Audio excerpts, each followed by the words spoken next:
Whoopsies.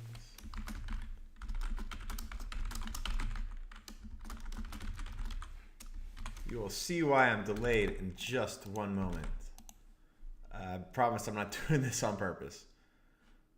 All right, so.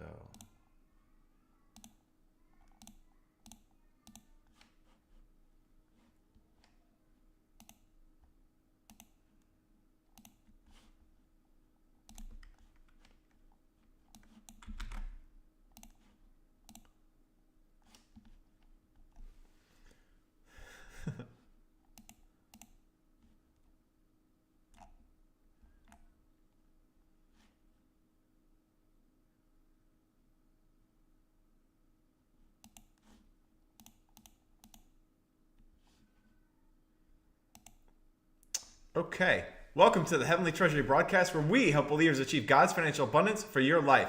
I'm your host, Ron Turba, author of the upcoming Heavenly Treasury series on biblical finance, soon to be out in bookstores, working through the edits right now. Super, super fun, and I can't wait to bring you the finished content as soon as that is all complete. The first book is in publishing, and we're working through it right now. Got the cover design, and I can't wait to see this finished product, and I can't wait to deliver it and see what God can do for you in your life when it comes to your finances. Now, if you're wondering why I was just kind of looking around at the beginning, it's because today is the first time I'm streaming to not just Twitch and YouTube, but also Facebook as well.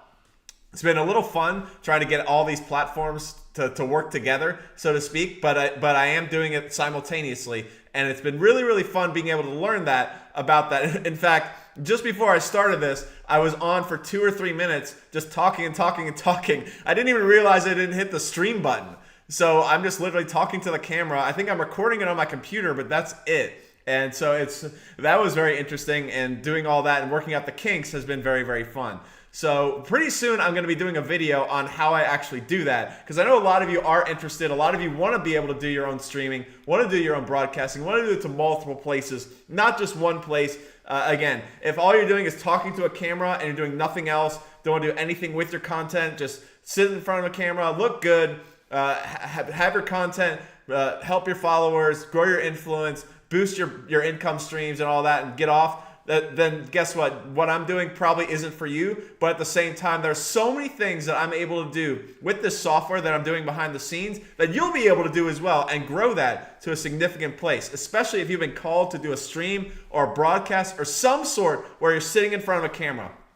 Because one of the things I talk about a lot on the broadcast itself is that if you're going to be used mightily by God, you're going to have to grow your communication skills, your people skills, your influence, and all that wisdom when it comes to communication. Because listen, no matter what you're doing, no matter where you are, you're going to have to grow that. Because guess what? Money comes from people. And if you don't know how to get the money, well, guess what? You're not going to be able to you're not going to be able to get where you want to go, right? So, I mean, look, a lot of you are not in a people industry. Some of you sit behind a computer screen for a living, whatever that is. I know I serve IT clients as we speak. Guess what? There are times when I do have to interface in front of the client, and I enjoy it, to be honest with you, because the way I look at it is if you have any decent communication skills and you're in the IT industry, you stand out significantly. So just take this for a moment. The analogy I like to give is this. Imagine you're just an average athlete on a high school team. Just for whatever, let's say a basketball team. You're the average person. Maybe you just made the starting five, or you're the first off the bench, something along those lines. But now all of a sudden they take you and put you on a team of math and science nerds. Where are you going to go? You're going to go straight to the top. Okay? It's not because you're Michael Jordan or going to dunk a basketball, but the fact that you stand out significantly among the people that you're in. That's the way I feel a lot of the times when I'm in the IT industry. I mean, again, am I perfect? No. Do I have the most eloquent speech at times? Not necessarily. But when it comes to people who literally just, if you're in an industry where those just hate people and just hate talking to people, and all you want to do is develop code behind the scenes and maybe talk to your supervisor and that's it, well, guess what? You get somebody in there that can converse, guess what? That happens to you. You stand out very, very clearly. Okay? Or let's say you take you from the other role. Let's say you're in a sales role right now, but you have great analytical skills. Not because you're going to go design the next bridge or the next airplane engine, but guess what? How many of your competitors or even your colleagues per se have that same ability? Very, very few. You have great communication and people skills, but when you add in being able to talk about the technical details of the client that you're proposing to or your prospect or whatever that is, that sets you above the line, right? So that's something else we talk about significantly here, is being able to do that. And today we're going to continue talking about how to pray for more money. And the one thing I want to preface is this. If you just go into your prayer room or wherever that is and say, God, give me more money, it's not going to work. What you have to do is to be able to pray for the things that bring you more money. And so we're going to continue that conversation today. But the first thing I want to get out of the way is that on the last broadcast that I did, which I think was a week ago, I should have done one on Tuesday, but I was out of town at a meeting at a conference, and I will tell you this. I got the privilege of seeing John Maxwell speak in person. It was phenomenal. It's the second time I've seen him in person. I was able to get pretty close to the front and watch him. I mean, this is the greatest of all time when it comes to leadership, when it comes to personal growth, all of that. And it's just fantastic to be able to see somebody like him who is so busy and so in demand that he has to turn kings and prime ministers down. How would you like to be in that position? Now, I talk about that. I talk about him quite a bit here, but he's somebody I certainly look up to. He's certainly somebody that I would love to get just even 15 minutes alone with the guy. It would be significant and be phenomenal. I'll tell you this, John, if you ever get to watch this, wherever you are, if you and I get 15 minutes together, you're speaking for 14 minutes and 55 seconds of them. All I'm going to do is say, hey, my name's Ron Turba. Great to meet you. What's the best way to help me grow my business and my entities? And I'm just going to say nothing.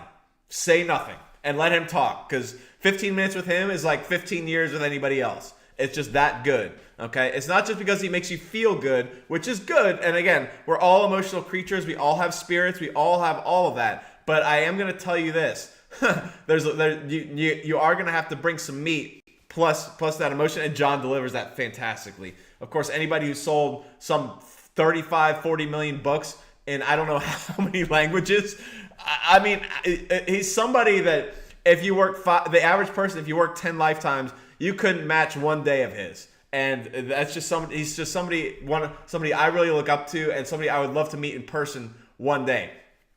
Okay, so I didn't do a broadcast on Tuesday, and that's why. But in the meantime, one of the reasons I wanted to go live on Facebook, in addition to all this, is because I want to be able to, again, reach different audiences. And that's the thing about when you're broadcasting on multiple platforms, you have one sort of clientele. I wouldn't say clientele, because if you're a streamer, you're not really a client per se, but it's just vernacular that I use throughout my day. But let's just say for a moment you're a streamer, or you have different aspirations for whatever that is. Twitch has certain folks, YouTube has certain folks, Facebook has certain folks. When I go live on Twitter, Twitter's going to have certain folks. So a lot of different backgrounds, a lot of different reasons for that. But also just because I'm really enjoying being able to produce all of this content. Not just the delivery and what you're watching all the time, but also being able to get all the nuts and bolts behind that and do the content. It's been phenomenal. I've loved doing this. It's just, for whatever reason, it's just very enjoyable to me for all that. And so I'm happy to deliver this for you. I'm happy to serve you the best way that I can for these couple broadcasts a week that I am doing. And I've just really enjoyed the folks that have come on here on the chat and just come on and given some great feedback about everything that they're going through, the challenges that they're facing, and the obstacles that hopefully the Lord can help them overcome. So with that being said, I do want to return to something that I talked about a week ago that I got some notifications. Hey, can you go a little bit more deeper into that? And there was a couple of things. The first was the difference between a ministry and a business. So there's a very key difference between a ministry and a business.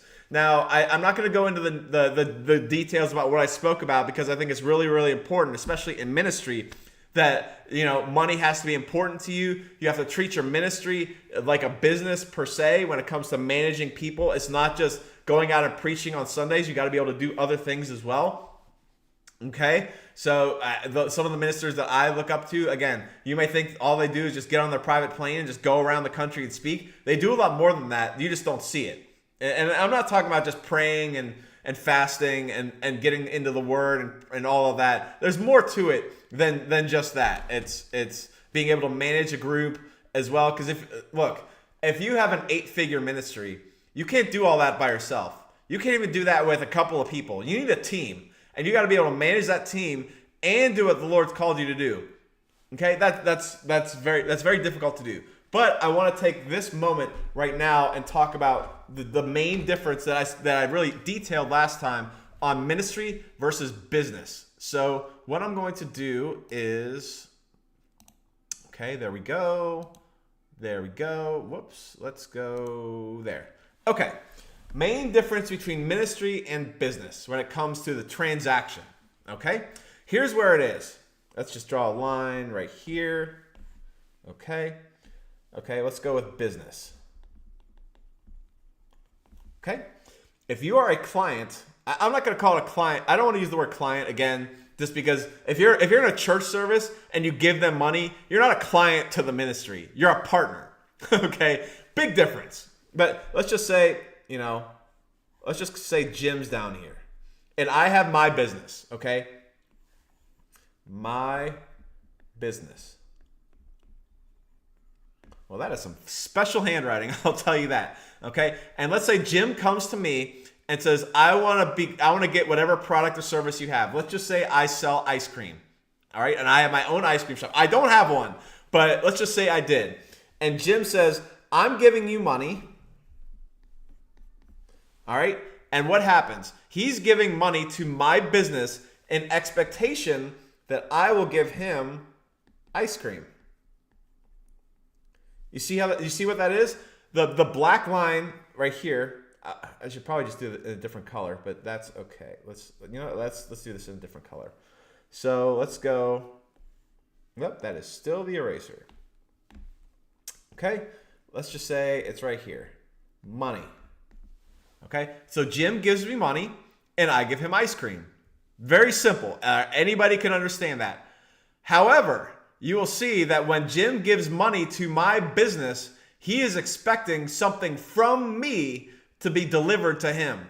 Okay, unless you're a charity, then they're just giving you money as in donating. Most transactions, monetary transactions that you make in your life are going to be, you give money to somebody and you expect something from them in return, some sort of a product or service. Whether that's you're paying your phone bill, you're paying the home insurance, you're paying off your car, doesn't matter. You're paying a dealership, you're giving money to a dealership, and they're giving you a car. Here's the difference between that and a ministry. Okay, let's now take Jim and my ministry. Okay, I don't have a ministry, but I'm just using mine as an example. So now let's take that same thing when it comes to a tithe and an offering. The ministry, again, every single minister that I've seen takes a tithe and offering for a different reason. Now, there's biblical reasons. There's non-biblical reasons for that. And the method of them doing that is is to each their own. At the same time, I am a firm believer that you should be giving for a very specific reason. If you're a minister, you should be promoting that tithe and offering for a very specific reason. It's not for your needs, okay? So again, that's not the way you're going to promote it. Again, this is not that topic for now, but I do want to focus on this. Ministers gets up on Sunday, says it's time to take the tithes and offerings. It could be a 5-second message. It could be a 50-minute message on tithes and offerings. I've been in both, and both ways can be effective at times. So now Jim gives money to my ministry. Now what happens? Does Jim expect something from my ministry? No. This is the key difference. Jim, if you're a minister, your ministry, after they give you the tithes and offerings, they are not expecting anything from you.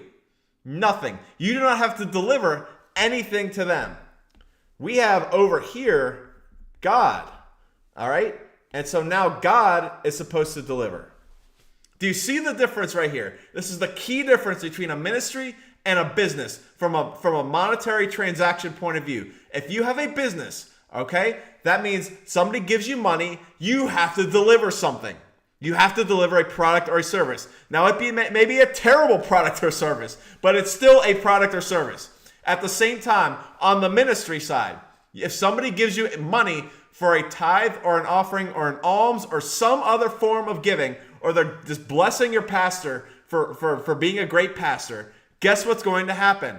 Your ministry does not in any way, shape, or form have to deliver any transaction, product, or service to Jim. He does not have to. He's not obligated to. He's not contractually made to or forced to. The reason, one of the big reasons, if you're a ministry and you're promoting the tithes and offering correctly, you're going to say, if you give to the work of the Lord, then God is going to do something for you. Do you understand? Now, here's the thing. If you give money to the ministry and then God gives something to you, God is the one that's supposed to deliver. And your ministry does not have to. That is a very, very key difference.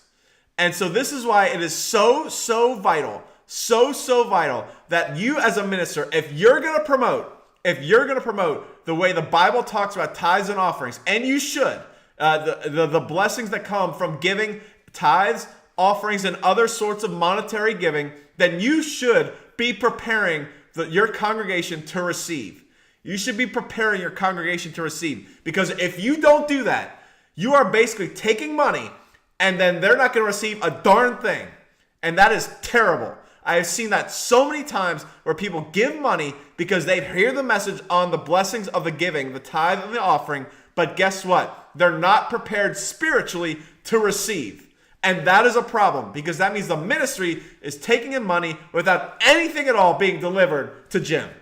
That is terrible, okay? And that's something that I'm going to do everything in my power to fix. If you're somebody who is given to the ministry and to the work of the Lord, and you have not received anything from God from monetary point of view in any way, shape, or form, this is one of the reasons why I'm doing what I'm doing. Because I'm going to meet tons of people just like you right now, who have given and have a heart for God but haven't received anything yet. This is why I do what I do. So this line right here becomes bold, and you get a lot out of this. Okay? The reason why this is connected, if you want a Bible verse, is right here. Hebrews, I think it's 7:8. Okay? And I'll get to that in a second. It's I think it's Hebrews 7:8, which says those who give money. I'm paraphrasing here. You know what? I'm just gonna pull it out right now. I'll do it the old-fashioned way with my own Bible here. Okay, let's go right to Hebrews 7. Yes, it's Hebrews 7:8, and here it is: men who died that receive tithes, but there it is, someone of whom it is witnessed that he lives. Now that is convoluted to basically say, guess what? The people who receive the tithes are men who perish, because all of us are going to die at some point. Every minister is going to die at some point. He's going to be called home to the Lord. Okay? But there it is. Someone of whom it is witnessed that he lives. What does that mean? It means the one who's actually receiving, they're talking about tithes here, but the one who's actually receiving it is God. So that's why you see that little circle where you have a yellow line of money giving to a ministry, again, and then a blue line of Hebrews 7:8, meaning God is now the one to deliver. And then the red line of God delivering the blessing to Jim. Okay? So that's the monetary transaction that comes. Excuse me here. That's the monetary transaction that comes for a business versus a ministry. And that is why it is so imperative, if you are a minister, to be able to understand this from a business point of view. I want you to understand that. Because why? Because most of the people in your congregation are going to be they're not going to be full-time ministers. They're business owners. They're carpenters. They're roofers. They're stay-at-home moms. They're midwives. All of that. So they have to understand that when they give money to your ministry, they're doing it for the Lord, and of course the blessing that comes upon that. But to receive, that's your job as a minister, to prepare them to receive. It is. Okay? And so that's the key difference between a business and a ministry. The other thing that I wanted to focus on, which is a very, very different, was the pyramid scheme thing that some of you may get if you have a business of some way, shape, or form. It could be an affiliate marketing business. It could be a traditional business also. Because how many of you, let's say for the moment you are a business owner and you have a warehouse and you employ 100 people. You employ 100 people, 90 of them are workers in the warehouse, 6 or 8 of them are managers, 1 is a supervisor over the managers, a general manager, and then you, the owner. Okay? So how many of your workers will say, well, the owner's just using me. He's making money off of me and he's not even here. He's not laboring. This is BS, so to speak. Well, guess what? There's a lot of people who think like that. And if you do think like that, you're going to end up broke. You are, because you have no respect for the owner who made the financial investment and the financial risk to put that warehouse together and to get the client to buy whatever you're moving in that warehouse. Those are two things that he did that you didn't. Those are things that make money, significant money. But the stocking a warehouse does not. So if you're going to be used mightily by the Lord and you really want to get in that monetary position, guess what? You're going to have to get out of that warehouse and to be the one taking the financial risk and being able to make the sales and the communication and the relationships and build a business and build that and develop that up. Okay? So that's something that I really want you to understand very, very clearly if you are in that position. That's where you're going to be. If you continue watching this broadcast, that's where you're going to be. All right, so that's something I really want to hone in on, is the fact that I want you to be able to get yourself in a position to earn significant money. And we talked about that last time, about preparing for supernatural opportunities and have the overflowing cup that God wants you to have. So here's the pyramid scheme, okay? Because a lot of you, if you're in any business, it could be, even if you're a contractor for an affiliate marketing company. Okay, some of you are going to get this objection a lot. Even as a business owner that owns a warehouse and even employs people, and you're taking the risk to do that, again, just understand that the best way to deal with that is not to go scream at your employee or just fire them or whatever reason. Now, if they're lazy and they're not doing the job, different story. But for somebody who has this inclination of, you're just using me for your money, and you get to sit on your butt and do nothing while I'm the one working like a dog here, 60 hours a week in this warehouse. If you sat down with them the same way I just explained it to you, if you explain it to them the same way I explained it to you about how and you help them say, you know what, I completely understand the position that you're in. When I first got into the market and the job market, guess what I was doing? And you say whatever your job was. Because most of you were not born with a spoon in your mouth, a silver and gold spoon in your mouth. Even King Solomon, who basically had to work his butt off to get his kingship. Okay, so explain where you came from, the steps you took to get there, and build him a vision. Build that worker a vision, because if he thinks that you're on his side, he's going to stay with you for a very long time, and he'll be loyal to you. You understand? This is how you can get employees to be loyal to you. It's not complicated. They have to understand that you're on their side. Yes, you're making a lot of money off of their labor, but guess what? If you build them the vision about how they can get where you are, guess what? They're going to come back every single day and just saying, you know what? I'm working 10 hours a day, but I hope I get 5 minutes with this guy because he's exciting, he's visionary, and he knows where he's going. You do that, I mean, my goodness, you're going to have loyal employees. And guess what? When they leave to go build their business for whatever that is, you're going to have referrals come back to you. And they're going to be good workers. Why? Because you got a referral from one of your former employees who has your back. You don't have to go out and post a job post on Indeed or LinkedIn or on the newspaper down the street, if they even still have newspapers for whatever reason. Just think about that for a second. That's how you can get loyal employees. You can have them, even if they're making less money than you, even if you think that they should be there forever. Because I got news. I know I'm going off on a tangent here, but I want you to understand this very, very clearly. Okay, your employees can be loyal, even if you know they're not going to be there forever. Because if they know that you're on their side, guess what happens when they go start a business? They're going to need capital. because they're not going to earn the capital where you are in your business, okay, for the job that you're paying them. So guess where they can get the capital from? Somebody who has their back. And who is that? You. So now you're a business owner of your own business that you're managing and functioning. You're also a part owner in former employees who are going to start their own endeavors. So now you got 10% or 20% in this guy's business that you're starting, and you do that for employee after employee after employee. You could be part owner in 20 freaking businesses. And it's not complicated. All you have to do is just paint the vision, get them to understand where they can go financially, and just do it, and just draw out the roadmap. What do you want to do? What are your skill sets? You know they work for you for a long time. You should know their skill sets. You should know their qualities. You should know their giftings. And you can put all of that together and say, you know what? You've got a great imagination. I've seen some of the presentations you put in front of clients for us. Man, you got great imagination skills. What else do you want to dream about that you want to do every single day? And tie their dream with that skill of being a great visionary and an imagination. There's a business. I mean, think about that for a second. That's how you as a business owner can now expand your portfolio. And you're expanding your employees' portfolio. You're both winning because you're both making more money. And you're both happier because you have more control of your time. So if you do that, instead of just saying, you dumb socialist, you know what? This is how you win. That's how you win.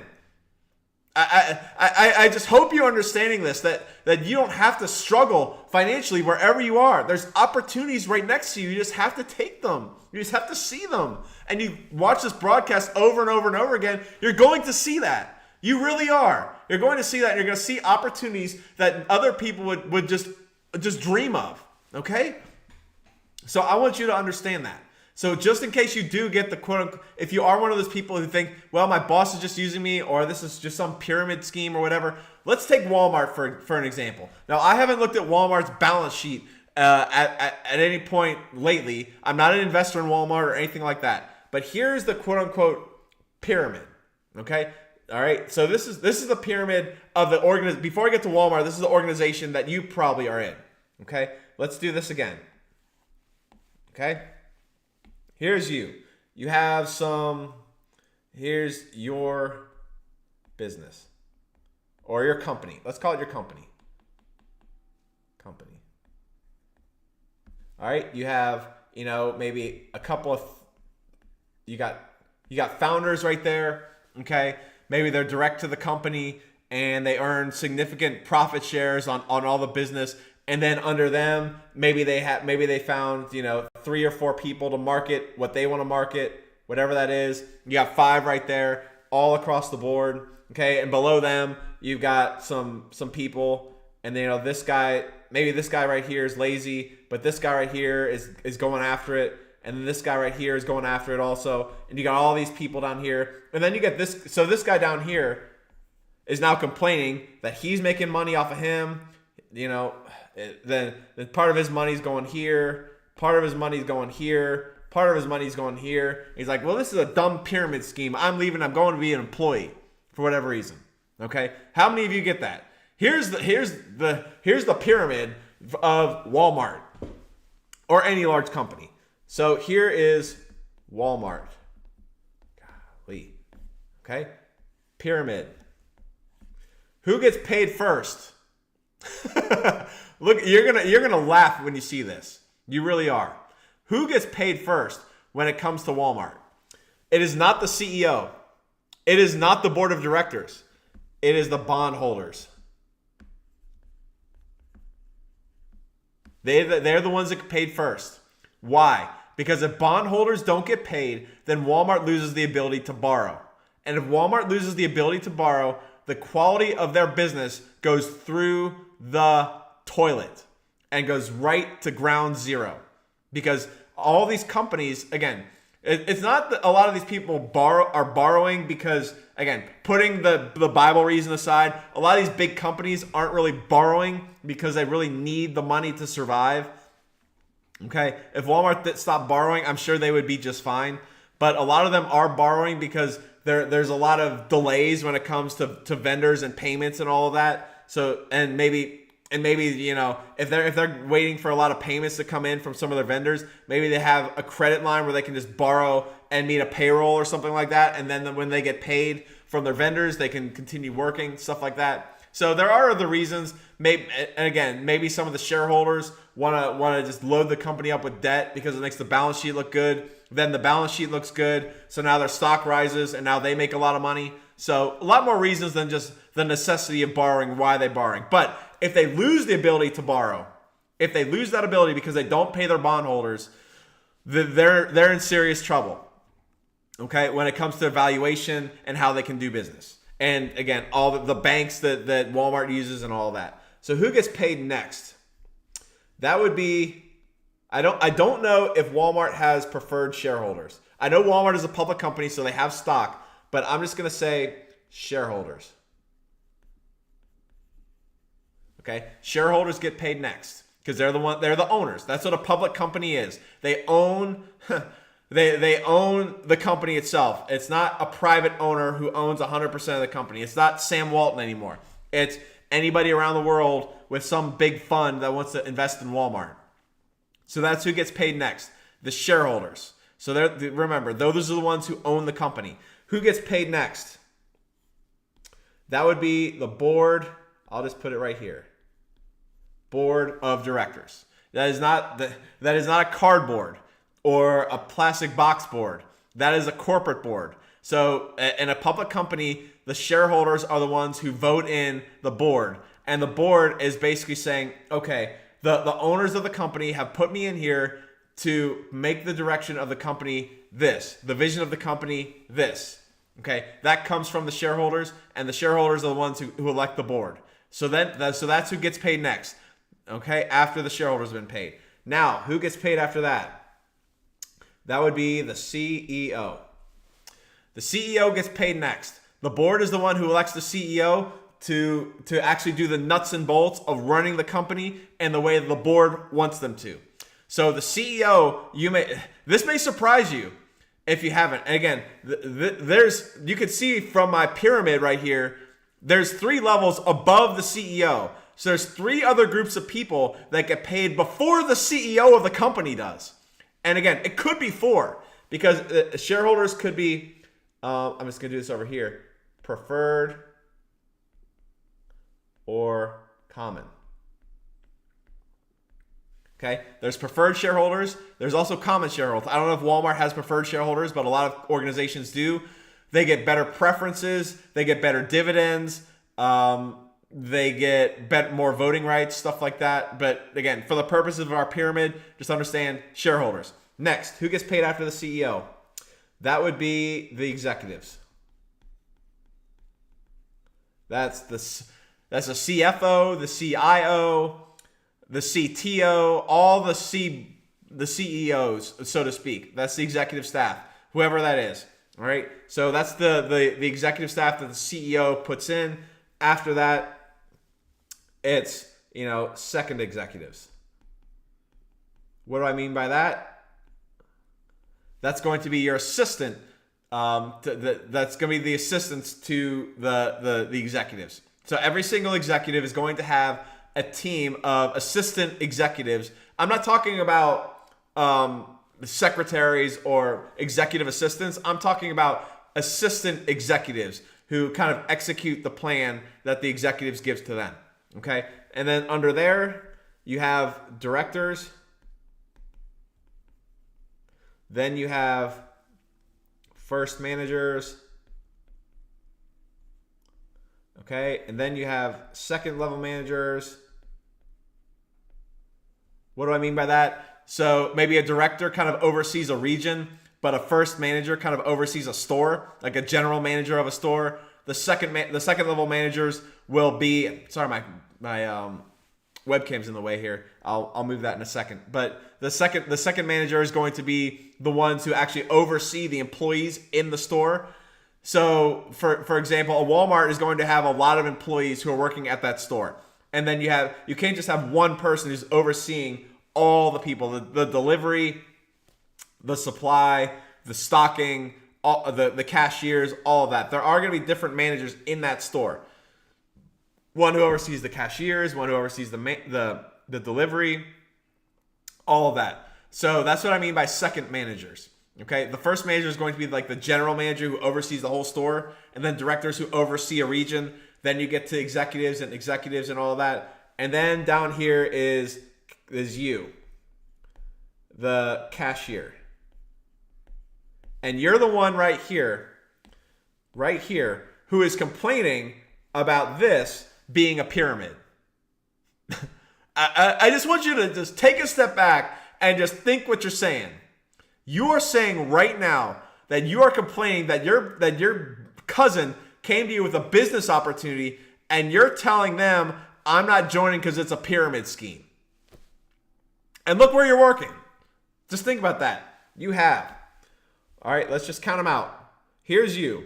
1, 2, 3, 4, 5, 6, 7, 8, 9, 10.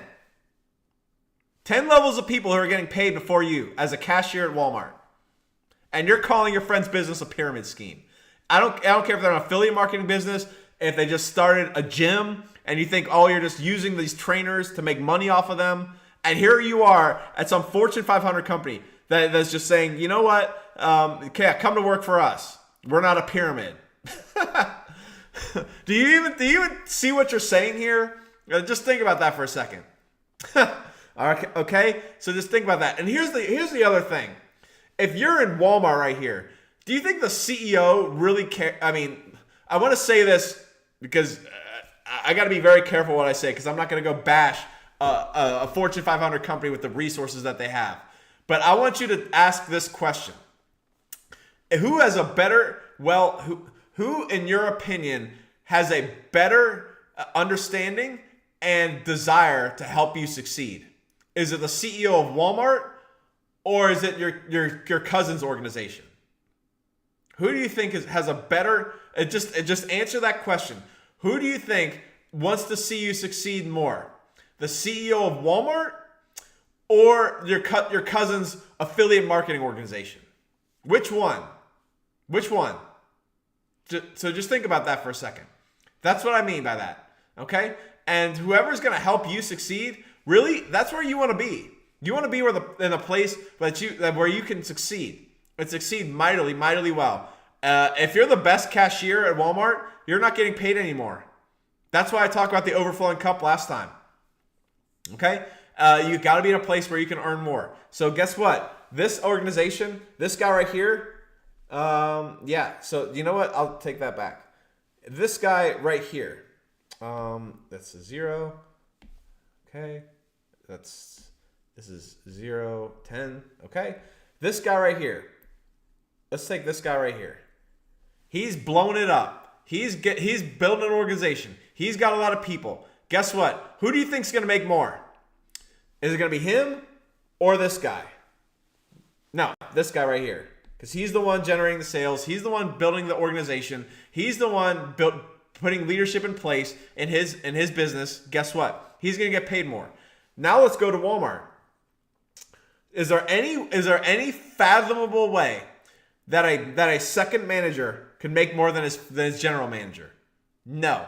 Is there any fathomable way that a second level of executives right here, okay, is there any way that this guy can make more than this guy? No. Every single level, you are stuck to the point where you can only make a certain amount of money. You can, okay? If you're at Walmart, there's no way you can make more money unless you get a promotion. And the only way you get a promotion is either somebody leaves or the company expands. That's it. Only way you can make more money at an organization. Either somebody ahead of you leaves or the company expands. And you are a cashier. You have very little control about how Walmart expands. Very little.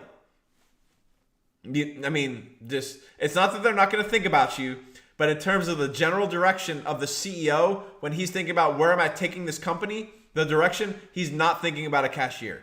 He's not. I'm not going to say he doesn't care. I'm not going to say that at all, because without cashiers, Walmart would not exist. Okay, we don't have robots yet to replace the cashiers. Maybe that's coming, but it's not today. So just understand that over here, right here on this side, that organization, they're going to care a lot more in general. Again, not going to sit here and say Walmart's not going to care about you.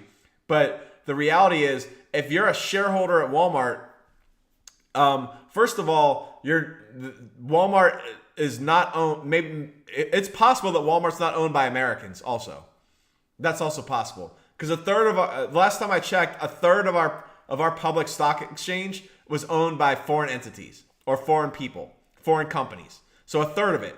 So if that's the case with Walmart, then a third of Walmart is owned by a foreign organization, foreign people who care about their country over yours.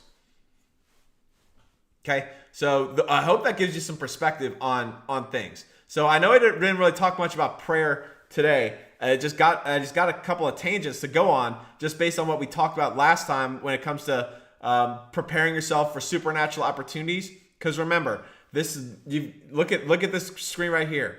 Which side is going to help you get to where you want to go? Which side do you think is a place that the Lord can bless you? Because remember, if you're a cashier and they get a raise, guess what? That raise had to come from somewhere. That means your second manager got a raise, your first manager got a raise, your director got a raise. That means all 10 of those levels have to get blessed financially before you for that overflowing cup to occur. Is that really possible? I mean, look, God is all powerful and all knowing. I'm not going to put that past him. But he's got to do some serious juggling to bless you financially while you are at Walmart. He's got to. Okay? Or it would be a lot easier for him to bless you if you went into an economic opportunity that had a cup without a lid. So I want you to think about that the next time that somebody presents an opening or an economic opportunity of some sort for you to bless, to have a cup without a lid. That's what I want you to focus on. Is I want the cup without the lid. Walmart has a lid. You're only paid what your second manager tells you can get paid. That's it. But if you're in another opportunity where there's not really a limit on your income, guess what? The Lord can bless that. It's a lot easier for him to bless that because you're getting the majority of what happens within your organization. Now, again, not going to sit here and say that every single person has to be a believer. Can't say that, you know what, if you're a believer right here, okay, if this is you and you're a believer and this guy right here is not a believer, then God can't bless you? Not necessarily. Because for all the money that you make, you're making significantly more down here than somebody else would be making off of your labor. So that's what I want you to keep in mind today when it comes to economic opportunities. Okay, I really hope that helps today. I really hope that helps and getting you in a position, because I want to be able to get you in a position where the Lord can bless you financially. And I want you to have the wisdom when you get there to have the Lord bless you financially. That's what I want to do for you. That's my job. That's what I want to do. Okay, I'm not. You're obviously not paying me to do broadcasts. I'm doing this because the Lord has called me to do. Because this is my method of helping to expand the kingdom. Okay, I've got other endeavors that the Lord is going to bless. Not putting that past him. But I do want you to understand that I want you to be blessed financially. I do. I want you to live in the abundance that the Lord wants you to live in financially. You have that in you. You do. You got to understand you have that in you. It's just you've got to take it. You've got to take it. You've got to understand that it's yours. You've got to walk it out. You've got to speak it into existence. And you've got to believe. You've got to believe. That's the most important thing. You've got to believe the Bible verses in the Old and New Testament that are your promises financially. And you're going to learn significantly more about that over the coming broadcasts. You are. So I want you to just take that today and go to the Lord and say, Lord, if this opportunity that I have does not have a cup with a lid, okay, let me rephrase that. If the opportunity, the economic opportunity that I'm working on today has a lid on it, Lord, show me another opportunity that I can work that you can bless. Show me another opportunity that you can bless. Okay. Now, again, I talked about, there's a great video on my YouTube channel about what to do if you have a job and you're in that position and you don't know what to do. I've given you a 3-minute video on what you can do right now today to help you out with that. So go ahead and watch that and make sure that you're doing okay, and make sure you're doing what the video says. So with that being said, I'm on live right here twice a week right now, 1 p.m. Eastern, 10 a.m. Pacific, and we're going to continue to give you great content to help you improve your life. Not just nice information, not coming on here to just bash people, okay? I don't do that here. Very, very unique. I understand that. I know I could probably get a lot more viewers if I just started bashing people, hurting people, complaining about stuff. Not going to do that. I don't care. That's not my role. Some people, it is. It's not for me. So with that being said, I want to thank you so much for watching today. Hope you got some great stuff out of this, and I hope you took steps. I hope you're taking steps right now to say, you know what? I want to live a blessed life financially, and this is how I'm going to do that. Lord, show me the economic opportunity that has a cup without a lid. Show me an economic opportunity where I can work unto you and receive that financial blessing that you have for me. That's what I want you to do today. Okay? With that being said, thank you so much for joining, and we'll see you shortly. Take care, everybody.